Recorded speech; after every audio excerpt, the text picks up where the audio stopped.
मुख्यमंत्री योगी आदित्यनाथ आज कई कार्यक्रमों में लेंगे हिस्सा। विधानसभा चुनाव को लेकर करेंगे बैठक। आशीष मिश्रा आज पुलिस के सामने पेश। गृह राज्य मंत्री अपने बेटे को बताया निर्दोष। देश में आज लगातार दूसरे दिन घटे कोरोना के मामले। पिछले 24 घंटे में 19,740 केस दर्ज। दिल्ली यूनिवर्सिटी में 11 अक्टूबर से शुरू होंगे दाखिले। आज आएगी दूसरी कट ऑफ लिस्ट।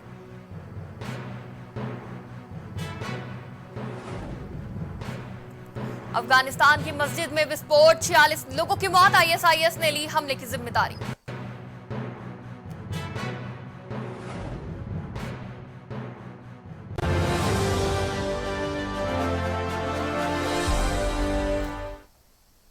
नमस्कार, मैं हूं आपके साथ शिखा मेहरोत्रा। प्राइम टीवी देख रहे हैं आप। शुरुआत करते हैं उत्तर प्रदेश की खबरों से।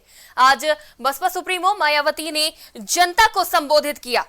महारैली के दौरान उन्होंने जमकर बीजेपी पर निशाना साधा। महारैली में बीएसपी अध्यक्ष मायावती ने कहा कि जनता बीएसपी शासन को याद कर रही है, विरोधी पार्टियों के हथकंडों से सावधान रहे। साथ ही भारतीय जनता पार्टी पर जमकर निशाना साधती हुई भी नजर आई बीएसपी प्रमुख। आपको बता दें कि 2007 में बीएसपी की बहुमत की सरकार थी, मायावती ने कहा। और साथ ही उन्होंने कहा अपने संबोधन के दौरान कि हमने यूपी को बेहतरीन कानून व्यवस्था दी थी। बीजेपी को अपना वोट देकर वोट खराब ना करे। तो मायावती ने सीधे तौर पर जनता से अपील की है कि अपना वोट खराब ना करे। और जिस तरह से उन्होंने बीजेपी पर निशाना साधा और साथ ही उन्होंने कहा कि विरोधी पार्टियों के हथकंडों से सावधान रहे। महारैली में बीएसपी अध्यक्ष का बयान सामने आया और उन्होंने कहा कि हम चुनाव आयोग को एक चिट्ठी लिखेंगे। सभी एजेंसियों के सर्वे पर रोक लगाने की मांग भी की मायावती ने। सभी एजेंसियों के सर्वे पर रोक लगाने की मांग के साथ ही उन्होंने कहा कि चुनाव होने तक चुनावी सर्वे पर रोक लगाई जाए। सर्वे के बहकावे से कार्यकर्ता दूर रहे, चुनावी सर्वे से दूर रहे। सर्वे गलत होते हैं। तो सीधे तौर पर उन्होंने सर्वे को गलत ठहराया है। विपक्षी पार्टियों पर जमकर निशाना साधती रही, महारैली को संबोधित किया और साथ ही चुनावी सर्वे से दूर रहने की बात भी कही। मायावती ने अपने संबोधन के दौरान कहा, बीजेपी के राज में किसान परेशान है, देश भर का किसान गुस्से में है। तो किसानों का मुद्दा भी अपनी महारैली में उठाए हुए नजर आई है बसपा सुप्रीमो मायावती। जमकर बीजेपी पर निशाना साधा और साथ ही उन्होंने अपने वोट को खराब ना करने की, बीएसपी को वोट देने की बात कही। और इस खबर पर हमारे साथ ज्यादा बातचीत के लिए संवाददाता गौरव जुड़ चुके हैं। गौरव, हम आपसे जानना चाहेंगे कि मायावती ने महारैली को संबोधित करते हुए और क्या कुछ कहा। के प्रणेता रहे हैं काशीराम, उनका 15वां परिनिर्वाण दिवस है। इस पर बहन जी लगातार कार्यक्रम करती हैं। इस साल भी एक बड़ा कार्यक्रम यूको गार्डन में किया जा रहा है, जहां पर लाखों की संख्या में भीड़ है। और इस भीड़ के माध्यम से बसपा सुप्रीमो मायावती अपनी ताकत दिखाने का यहाँ पर दिखा रही हैं और बता रही हैं कि आगामी चुनाव में भी दलित समुदाय की बहुत बड़ी भूमिका रहेगी। उसी अपने जो परंपरागत उनका जो वोट बैंक है उस पर निगाह रखने की कोशिश इसमें की जा रही है। जी गौरव, जिस तरह से लोगों का हुजूम देखने को मिला है तो ये देखा जा सकता है कि कितनी अभी भी लोकप्रियता है और किसी भी तरह से कोई कमी नहीं आई है वोटरों में मायावती के। क्या कहेंगे इस पे? देखिए, मैं बता दूं कि अभी तक लगभग 6 महीने पहले तक बसपा का कोई रुझान नजर नहीं आ रहा था। पर जिस तरह से बसपा द्वारा प्रबुद्ध वर्ग सम्मेलन कराए गए, उनके महासचिव सतीश चंद्र मिश्रा ने उत्तर प्रदेश के 70 जिलों में सम्मेलन किए और ब्राह्मण वर्ग को भी अपने तरफ झुकाने का प्रयास किया गया। तो क्योंकि पहले भी जब 2007 में उनकी सरकार बनी थी तो दलित ब्राह्मण जो गठबंधन था वो सामने आया था। तो माना जा सकता है कि इसी गठबंधन को देखते प्रबुद्ध वर्ग सम्मेलन किए गए थे।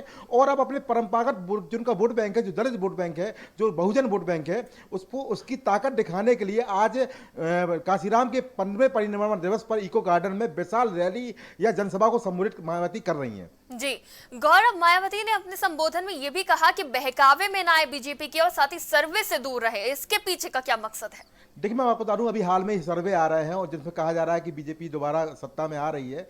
तो इस तरह के सर्वे हैं, उनको लेके बीएसपी ने कहा, सुप्रीमो ने कहा है कि इस तरह के सर्वे के बहकावे ना पाए, और मैं चुनाव आयोग भी जाऊंगी, चुनाव आयोग से ही बात करूंगी और उनको पत्र लिखूंगी कि चुनाव के पहले इस तरह के सर्वे पर रोक लगाई जाए, जिससे कि आम जनता भ्रमित ना हो पाए। और उन्होंने कार्यकर्ताओं को भी ये कहा है कि सर्वे के भुलावे में ना जाएं, अपना काम करते रहें और अपनी पार्टी को मजबूती करने के लिए प्रयास करते रहें। जी गौरव, ऐसा भी माना जाता है कि मायावती भले ही राजनीति से दूर रहे, लेकिन जब चुनाव आते हैं तो उनकी अच्छी खासी पकड़ देखने में मिलती है राजनीति में। जो उनके वोटर हैं वो कहीं नहीं जाते हैं, वो सिर्फ मायावती को ही वोट देते हैं। इसमें कितनी सच्चाई है? देखिए, उत्तर प्रदेश की बात करें तो लगभग 42% से ऊपर दलित वोट बैंक है, बहुजन वोट बैंक है, और पहले भी इसको लेके ब्राह्मण के साथ गठबंधन करके, ब्राह्मण जो वर्ग है उसको गठबंधन करके सरकार में आई थी बीएसपी।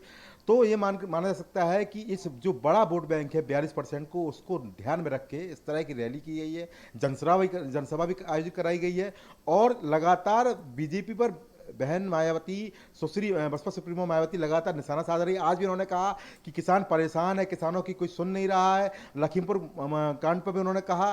तो साफ तौर पर जैसा देखा जा सकता है, किसान की और दलित वर्ग की इस आगामी चुनाव में बहुत बड़ी भूमिका रहेगी, जिसको लेके सुप्रीमो मायावती लगातार प्रयास भी कर रही है और जनसभा भी करती नजर आ रही है। गौरव, जिस तरह से आज ये महारैली देखने को मिली, तो जनसभा को संबोधित करने मायावती काफी वक्त के बाद आई है। अभी तक ट्विटर की राजनीति ही देखने को मिल रही थी मायावती की तरफ से, तो क्या हम कह सकते हैं कि बीएसपी ने भी अपनी चुनावी तैयारियां करना शुरू कर दिया है? देखिए, ट्विटर की बात करो तो सुश्री मायावती अभी ट्विटर पे आए, उनको 1 साल से ज़्यादा नहीं हुआ है। पहले लगातार ट्विटर पे नहीं थी और कोई कमेंट भी बसपा की तरफ से नहीं आते थे, क्योंकि पार्टी का मत भी है वो लगातार कभी रखा नहीं जाता था। कोई भी कई डिबेट में देखा गया है, कई मुद्दों पर देखा है, पार्टी का मत बहुत जल्दी नहीं आता। कुछ गिने चुने चेहरे ऐसे होते थे जो जन समस्याओं या जन संबंधी मुद्दों पर पार्टी का पक्ष रखते थे। तो ट्विटर पर आ गई है तो अपनी बात रख सकता नहीं है और रख रही है लगातार। और अगर जनसभा की बात करें तो इस रैली के माध्यम से अपनी ताकत दिखाई जा रही है कि मैं आगामी विधानसभा चुनाव में कोई कसर नहीं छोड़ूंगी, और बसपा पुराने उसी तेवर के साथ चुनाव लड़ेगी और हो सकता है सरकार भी बनाए। जी बिल्कुल, बहुत बहुत शुक्रिया हमारे साथ जुड़ने के लिए और तमाम जानकारी के लिए। इस खबर पर हमारे साथ संवाददाता गौरव जुड़े थे। तो महारैली में देखने को मिला है जनता का बड़ा हुजूम, जिसे मायावती ने संबोधित किया, और साथ ही उन्होंने ये भी कहा कि जो अभी रुझान देखने को मिल रहे हैं, जो सर्वे देखने को मिल रहा है, उससे दूर रहे, क्योंकि ये भ्रामक है। और साथ ही बीजेपी के हथकंडों से दूर रहने की भी कार्यकर्ताओं को हिदायत दी है बसपा सुप्रीमो ने।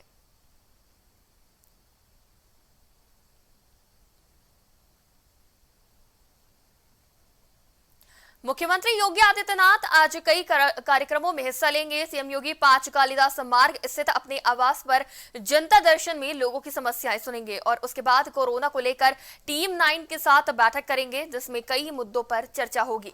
वहीं सीएम योगी विधानसभा चुनाव को लेकर व्रज क्षेत्र के विधायकों के साथ बैठक करेंगे। इस दौरान बीजेपी प्रदेश अध्यक्ष स्वतंत्र देव सिंह भी मौजूद रहेंगे। तो आज कई बैठकों में शामिल होने वाले सीएम योगी आदित्यनाथ मैराथन बैठकें करेंगे और टीम 9 के साथ कोरोना पर चर्चा भी करते हुए नजर आएंगे। 5 कालिदास मार्ग स्थित अपने आवास पर जनता दर्शन करेंगे और लोगों की समस्याओं को सुनेंगे। तो लगातार जनता के बीच बने हुए हैं, उनका हाल जान रहे हैं सीएम योगी, उनकी फरियाद सुनते हुए भी नजर आ रहे हैं। साथ ही कोरोना की ऐसी स्थिति पर भी अपनी नजर बनाए हुए हैं सीएम योगी। और इस खबर पे एक बार फिर हमारे साथ संवाददाता गौरव लाइव जुड़ चुके हैं। गौरव, जिस तरह से मैराथन बैठकों का दौर चल रहा है, सीएम योगी लगातार जनता की परेशानी सुन रहे हैं, अपने विधायकों के साथ बैठक कर रहे हैं, क्या कहेंगे, इससे क्या नजर आ रहा है? तेज हुई तब से लगातार मुख्यमंत्री योगी आदित्यनाथ दौरे कर रहे हैं। और वह जनता दर्शन की बात करें तो काफी समय से जनता दर्शन हुआ नहीं था। अभी गोरखपुर में जनता दरबार जरूर लगाया था, पर राजधानी लखनऊ में उनके जो आवास है 5 कालिदास मार्ग पर, उस पर जनता दर्शन नहीं लगाया गया था। तो माना जा सकता है काफी समय पर दर्शन यहाँ किया है, तो जनता दर्शन दरबार भी लगाया, जनता की समस्याएं भी सुनी, उनके निस्तारण के आदेश भी दिए। वही कोविड को लेकर उनकी जो टीम है, टीम 9 है, उसके साथ वो बैठक कर रहे हैं। बैठक उनकी हो चुकी है और इस बैठक के माध्यम से कोविड भविष्य में जो कोविड की संबंधी जो समस्याएं चल रही हैं या जो रणनीति है, उस पर दिशा निर्देश दिए गए हैं। क्योंकि अभी अगर कोविड की बात करें तो लखनऊ समेत कई जिलों में अभी कोविड का एक मरीज निकला है। लगभग यूपी में 11 मरीज आए हैं। हालांकि यूपी के 40 जिले कोविड से मुक्त हो चुके हैं, पर संक्रमण की स्थिति बढ़ने में समय नहीं लगता है और जब मामले बढ़ते हैं तो यही से बढ़ते हैं। तो उसको देखते हुए उसको रोकने के लिए उनकी टीम 9 की बैठक थी, किस तरह से रोका जाए और संक्रमण को किसी भी हालत में बढ़ने न दिया जाए, क्योंकि जी त्योहार का मौसम आ रहा है और इस मौसम में संक्रमण के बनने की संभावना ज्यादा रहती है। जी गौरव, जिस तरह से सीएम योगी विधायकों और साथ ही अपने अधिकारियों पर पकड़ बनाकर रखे हैं, तो इससे चुनावी माहौल में कितना फर्क पड़ सकता है? देखिए, मैं आपको बताऊं कि कल भी उन्होंने अवर क्षेत्र के विधायकों के साथ बैठक की थी, वहां पर संदेश दिया गया था, जिसमें आपके प्रदेश अध्यक्ष स्वतंत्र देव सिंह भी शामिल थे, डिप्टी सीएम भी शामिल थे और अवर क्षेत्र के सारे विधायक भी शामिल थे। तो विधायकों को यह भी बताया गया है कि बयानबाजी से बचें और साथ ही साथ जो उपलब्धियां हैं सरकार की उनको जनता के बीच जाएं, उनको बताएं, जिससे कि आगामी विधानसभा चुनाव में पार्टी का जो स्तर है उसको मजबूत किया जा सके। वहीं अगर बैठक की बात करें तो आज 11 बजे से 1 बजे तक उनकी ब्रज स्थित के जो विधायक उनके साथ बैठक है, उसके बाद माना जा रहा है कि 4 से 6 बजे के बीच कानपुर क्षेत्र के विधायकों के साथ उनकी बैठक होगी। जी बिल्कुल, बहुत बहुत शुक्रिया हमारे साथ जुड़ने के लिए और तमाम जानकारी के लिए। इस खबर पर हमारे साथ संवाददाता गौरव जुड़े थे, जो हमें तमाम जानकारी दे रहे थे। तो लगातार मैराथन बैठक को ये कर रहे हैं सीएम योगी, जनता के बीच जाकर उनकी परेशानियां भी सुन रहे हैं और अपने आवास पर ताबड़तोड़ बैठकों का दौर भी जारी है। आपको बता दें कि आला अधिकारियों से लेकर विधायकों तक, मंत्रियों तक, सभी से बैठक करके जनता की परेशानियों को सुनने, समझने, साथ ही आने वाले चुनावों को लेकर रणनीति बनाने का काम भी कर रहे हैं सीएम योगी आदित्यनाथ।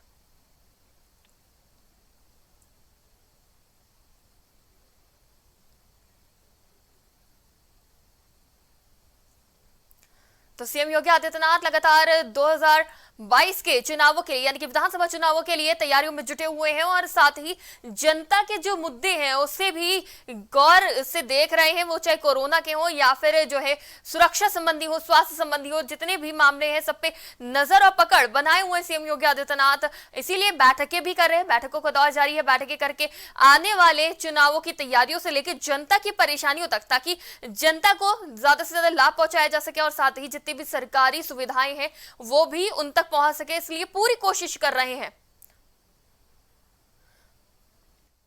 संभल जिले में कांग्रेस कार्यकर्ताओं ने सरकारी अस्पताल के बाहर झाड़ू लगाकर विरोध प्रदर्शन किया। दरअसल प्रियंका गांधी की बीते दिनों झाड़ू लगाने की तस्वीरें वायरल हुई थी, जिसको लेकर सीएम योगी आदित्यनाथ ने कहा था कि वो इसी के लायक हैं और जनता इसको इसी लायक बनाना चाहती है। जिस पर पलटवार करते हुए प्रियंका गांधी ने कहा कि योगी जी आप कुंवारे हैं, आपकी बीवी बच्चे नहीं है, इसलिए आपको नहीं पता। योगी जी महिलाएं अपने घरों में साफ सफाई करती हैं, झाड़ू पोछा करती हैं और सफाई कर्मचारी साफ सफाई करने का काम करते हैं, तो क्या वो लोग सिर्फ झाड़ू पोछा करने के ही लायक है? इसको लेकर कांग्रेस ने कार्यकर्ताओं ने झाड़ू लगाकर विरोध प्रदर्शन किया। ताजनगरी आगरा में पेट्रोल की बढ़ती कीमतों को लेकर समाजवादी पार्टी के कार्यकर्ताओं ने एक अनोखा प्रदर्शन किया। समाजवादी पार्टी के शहर उपाध्यक्ष रिजवान रईसुद्दीन के नेतृत्व में एक मोटरसाइकिल पर पेट्रोल डालकर आग के हवाले कर दिया गया। आपको बता दें कि शहर के धौलपुर हाउस पर पेट्रोल की बढ़ती हुई कीमतों को लेकर सपा के कार्यकर्ताओं के द्वारा प्रदर्शन किया जा रहा था। इस दौरान शहर उपाध्यक्ष रिजवान रईसुद्दीन ने बताया कि लगातार पेट्रोल की कीमतों में इजाफा हो रहा है। शहर में पेट्रोल 100 रुपए पार कर चुका है। बीजेपी सरकार एक निकम्मी सरकार है, इससे जनता से कोई लेना देना नहीं है। फिल्मी सितारों से सजी अयोध्या रामलीला जहां देश और दुनिया में एक नई पहचान बना रही है, वहीं आज रामलीला के तीसरे दिन में भाग्यश्री, शहबाज खान, रवि किशन ने रामलीला के पात्रों पर अभिनय किया। भाग्यश्री माता सीता के रोल में नजर आई, शहबाज खान ने दशानन रावण का किरदार निभाया, तो वहीं गोरखपुर के सांसद और भोजपुरी स्टार रवि किशन ने परशुराम के किरदार पर अपनी प्रस्तुति दी। माता सीता का किरदार निभाने पहुंची फिल्म अभिनेत्री भाग्यश्री ने कहा कि सबसे अहम बात यह है कि मैं अयोध्या नगरी में आई हूं, मैं अपने करियर की शुरुआत अयोध्या से कर रही हूं, इससे अच्छा मौका कहां मिलेगा मुझे, जहां स्वयं अयोध्या में आकर राम जी के दर्शन और आशीर्वाद मिले। सबसे अहम बात यह है कि अयोध्या नगरी में मैं आई हूँ और एक ऐसे टाइम पर आई हूँ जहाँ मैं खुद अपना करियर वापस एक बार से शुरू करना चाहती हूँ। तो इससे अच्छा मौका कहाँ मिलेगा जहाँ स्वयं अयोध्या में आकर राम जी के दर्शन हो और वो मुझे फतेहपुर जिले के विकासखंड अमौली क्षेत्र के खदरा गांव के रहने वाले जवान राकेश कुमार शहीद हो गए हैं। राकेश कुमार लद्दाख में तैनात थे। जैसे ही ये खबर शहीद राजेश कुमार के घर पहुंची तो लोगों का हुजूम उनके घर की तरफ निकल पड़ा। आज दोपहर तक शहीद का पार्थिव शरीर उनके निवास पर पहुंचेगा। औरैया जिले में शिक्षकों ने मशाल जुलूस निकालकर पुलिस प्रशासन के खिलाफ प्रदर्शन किया और नारेबाजी की। शिक्षकों की मांग है कि उन पर दर्ज किए गए सभी फर्जी मुकदमे वापस लिए जाएं। अगर मुकदमे वापस नहीं किए जाएंगे तो ये आंदोलन और भी उग्र होगा। आपको बता दें कि कुछ दिन पहले खंड शिक्षा अधिकारी ने 8 शिक्षकों पर लूट और मारपीट की धाराओं में मुकदमा दर्ज कराया था, जिसमें शिक्षकों का आरोप है कि खंड शिक्षा अधिकारी के पास वो लोग अपनी समस्या लेकर पहुंचे थे, जिससे नाराज होकर उन्होंने फर्जी मुकदमा दर्ज करा दिया।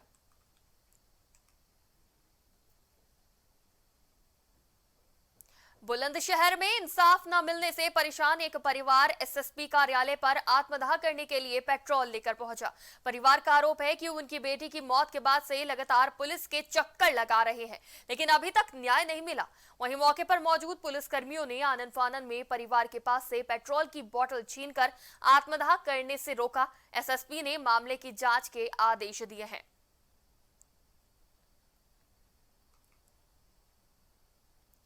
हमीरपुर जिले के विकासखंड गोहाना में खंड विकास अधिकारी बनकर लोगों से ठगी करने वाले आरोपी को पुलिस ने गिरफ्तार कर लिया है। आरोपी लोगों को आवास दिलाने और अन्य योजनाओं के नाम पर ठग रहा था। पुलिस ने युवक के पास से काफी दस्तावेज बरामद किए हैं। पुलिस के मुताबिक आरोपी खुद को खंड विकास अधिकारी बताकर लोगों से पैसे ऐंठता था। आरोपी के खिलाफ कानूनी कार्रवाई करते हुए जेल भेज दिया गया है।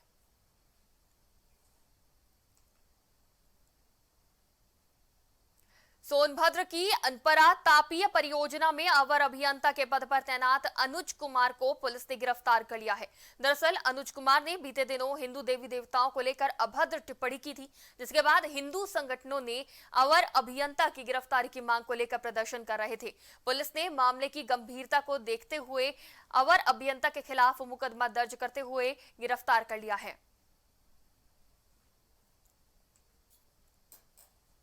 सहारनपुर जिले में अराजक तत्वों ने माहौल बिगाड़ने की कोशिश की, लेकिन पुलिस प्रशासन की सतर्कता के चलते स्थिति को काबू में लाया गया।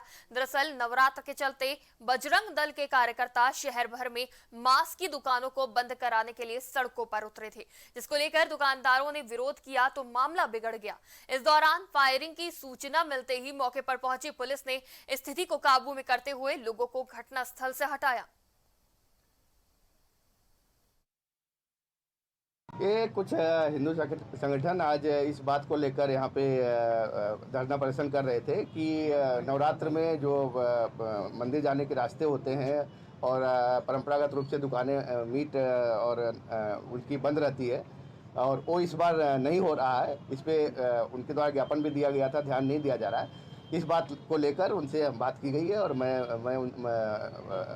एज एसपी सिटी और सिटी मजिस्ट्रेट साहब ने उनसे बात किया है और उनको आश्वासन दिया है कि जो भी परंपरागत रूप से व्यवस्था होती रही, सारी व्यवस्था यहाँ पे मुकम्मल की जाएगी। आरएसएस वाले आए थे 60-70 लोग, आकर बोलने लगे कि होटल बंद कर दिया जाए और ज़बरदस्ती बंद कराने की कोशिश की गई और जिसकी वजह से वो काफ़ी हंगामा करने लगे यहाँ पर। और जब हमने मना किया, बोला थोड़ा टाइमिंग दो, तो उन्होंने कहा फिर मारा जाएगा तुम्हें, ये तो जल्दी से बंद करो।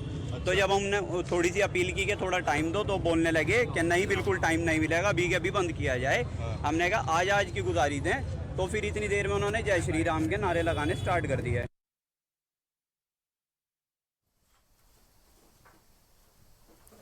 उत्तर प्रदेश की खबरों में फिलहाल इतना ही। आप बने रहिए प्राइम टीवी के साथ।